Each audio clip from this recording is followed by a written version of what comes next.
Hi. Yes. Well, I just want to say a few more things about Sartre.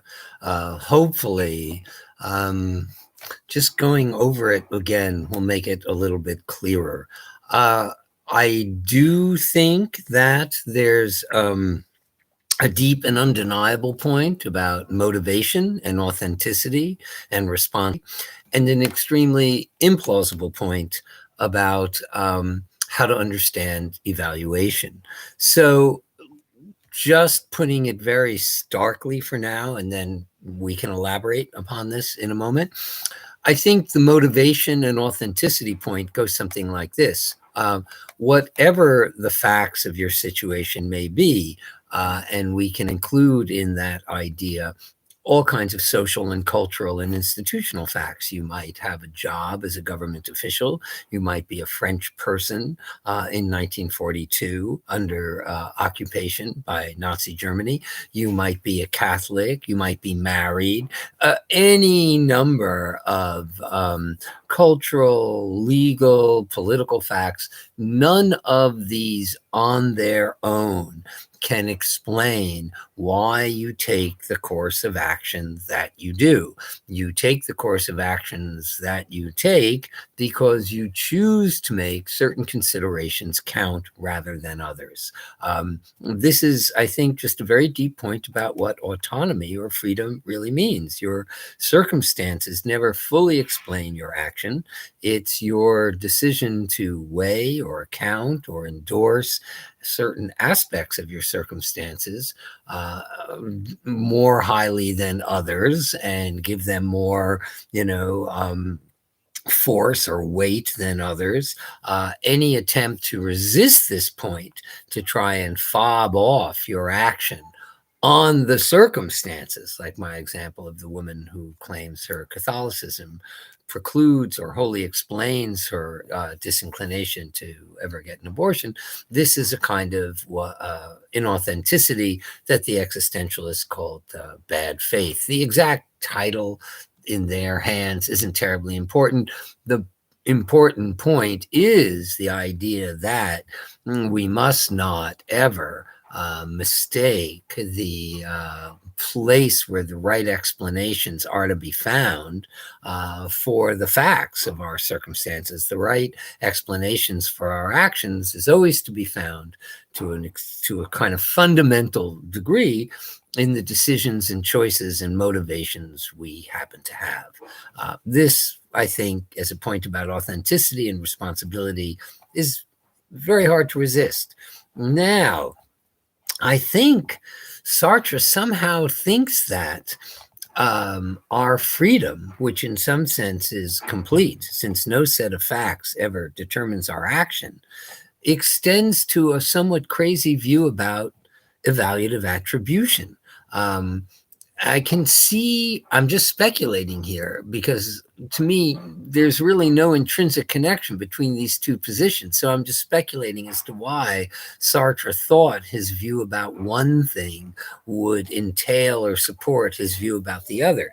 But insofar as evaluative assessments do figure often in our motivations, so I might say, well, I did this because I thought it was right, or I thought it was just, or I thought I really ought to. And these are extremely normal, reasonable things to say.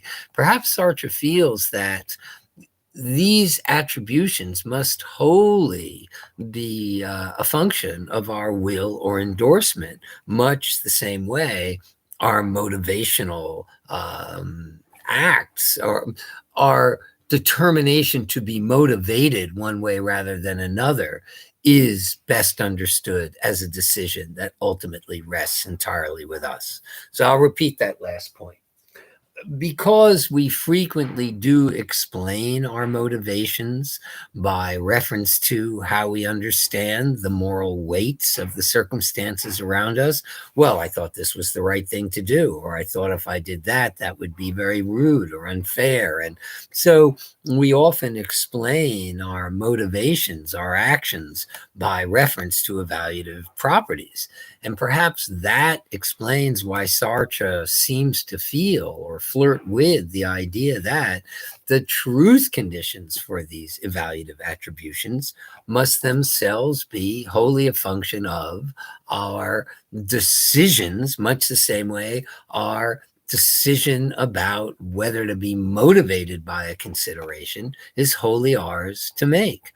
That's why he reads that young man's dilemma in terms not just of motivation, which course of action will I take up? Which course of action will I be motivated by? That's a very undeniable characterization of the young man's dilemma. And from that point of view, the advice just choose seems innocuous and unobjectionable. Only if you decide to be motivated will you act one way rather than another. Fine. That's very different from the claim that rightness, goodness, justice arises only through the bestowal of this term by the choosing self. What I call the performative analysis, much like the predicate of being a knight, only arises if the queen says that you're a knight. And I think that Sartre just makes a mistake about freedom here. I don't think our being free requires that we think of things like justice or other matters, I'll give other examples in a moment, as wholly a function of our decision and determination.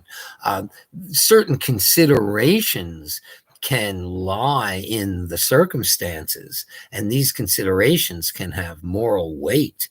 Whether we're motivated by those considerations of moral weight, that's another matter. So if I'm driving very quickly and carelessly and somebody is in front of me, I mean, a pedestrian steps in front, I have a reason to turn the wheel. It's a morally relevant consideration that if I don't, this person will be hit and suffer and perhaps even die.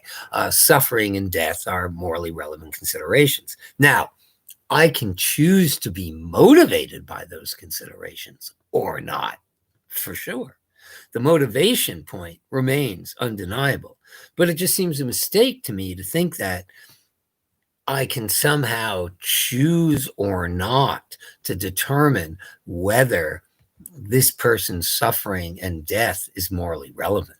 That's woven in to the project of morality, our interest in the well-being of others and in, respecting their autonomy and the like. I mean, there are certain considerations that seem woven into the practice of morality simply in virtue of the content that practice has.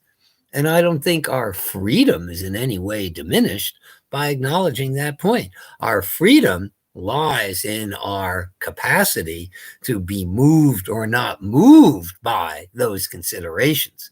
But our freedom ought not to be understood to be incomplete unless it includes the capacity to make those considerations true or not in the first place, which of course is the freedom the queen has with respect to knighthood. The queen is free to make anyone, a knight, or to deny anyone, however otherwise deserving, the predicate of knighthood as well. That's the kind of freedom the queen has with respect to knighthood. It just doesn't exist absent her saying so. I think Sartre confuses or blends together a kind of undeniable point about authenticity and responsibility and motivation with an extremely contestable and undoubtedly false point about what it is that makes certain considerations morally relevant. And things, just to take some very easy examples, but they'll occupy us soon when we move on to Kant and Mill, that somebody would suffer for no good reason or die for no good reason. This is a consideration that's just undeniably morally relevant, that you made a promise. And so somebody reasonably relies on your performance later on, and that you through your prior free act gave rise to that expectation when you said, don't worry, Mom, whatever happens, I'll stay with you. Doesn't mean you have to keep it, but that there is a promise and that you have, and that's a morally relevant consideration. That's now not for you to prevent being true. That's true. You can be motivated or not, but that it's the case and that it's a morally relevant consideration, it seems quite absurd to me to think of this as a function of our free choice, that it's a morally relevant consideration. What is a function of our free choice is whether we will be motivated by morally relevant considerations. Sartre, I think, gripped by a somewhat implausible conception of freedom, wants to extend this argument about authenticity and responsibility to the very predicates that name morally relevant considerations. And this seems to me obviously a mistake. And if it were a plausible theory, it then ought to be the case that we could see that theory instantiated or supported by taking up surprisingly implausible examples. Much the same way the Queen can show that there really is nothing more to being a knight than her performative saying so, by taking, some wastrel in the gutters of the East End, making that fellow show up for the ceremony, dubbing him a knight and saying, you see, now welcome Sir Toby Belch. He is now a knight because I have said so. And as I said last time, if you have an analogous view about how objects can become deemed works of art simply by the art world saying so, then you're going to support this claim, not by pointing to, a Manet portrait or the Van Gogh irises, which seem to have all kinds of features true of them, in virtue of which we acknowledge that they're works of art. No, you're going to look at the Duchamp urinal. You're going to look at the Klaus Oldenburg bed and say, and point out, put those forward and say, you see, these objects don't seem to be works of art at all until the art world or the right artist says they are. Now, if Sartre were right, that any state of affairs becomes right upon the agent saying so, this ought to be a theory we could instantiate with some degree of plausibility by taking up extremely, trivial and, prior to Sartre's theory, unpromising of moral, of bearers of moral predication, like counting buttons. It's very, or counting the hairs on your head. How could these acts possibly be appropriate or coherent objects of moral predication? That's good. What would good even mean when predicated of phenomena that has no connection to the welfare of persons? This is an echo of the point I made about Hume's argument earlier. If your conception of the good is too abstract that it can free float on any object whatsoever, it becomes an incoherent and implausible theory. All right, I think that's enough, I hope, to kind of make this point a little clearer. There's a correct point about responsibility and authenticity. There's a very implausible point about how it is that certain considerations have moral weight. That somebody, again, I'll just repeat, I think some of the clear examples, that somebody would suffer or die seems to me to have undeniable moral weight. Whether you are motivated by it, absolutely, here Sartre is right. But whether it is a consideration of moral weight, this isn't a function of our deeming it so. That can't be right. It's a function of the kind of consideration it is and what the enterprise of morality is all about. Now, having said that, I'm suggesting something that Sartre, of course, doesn't like to take up, which is that morality might have something to do with, rules of cooperation that we can all respect, or respecting our capacity for suffering and so our desire to avoid it. We'll see that as a fundamental ambition in utilitarianism. I mean, when we move to Kant and Mill, we'll see theories that presume or articulate a conception of what morality is aiming at, what the content of morality may plausibly be said to be. And in virtue of those accounts, certain kinds of things like respecting the autonomy of others or preventing suffering in others have undeniable moral weight. Okay, I'm going to leave it at that. Please do write me with any questions, and we'll figure out a Zoom class soon.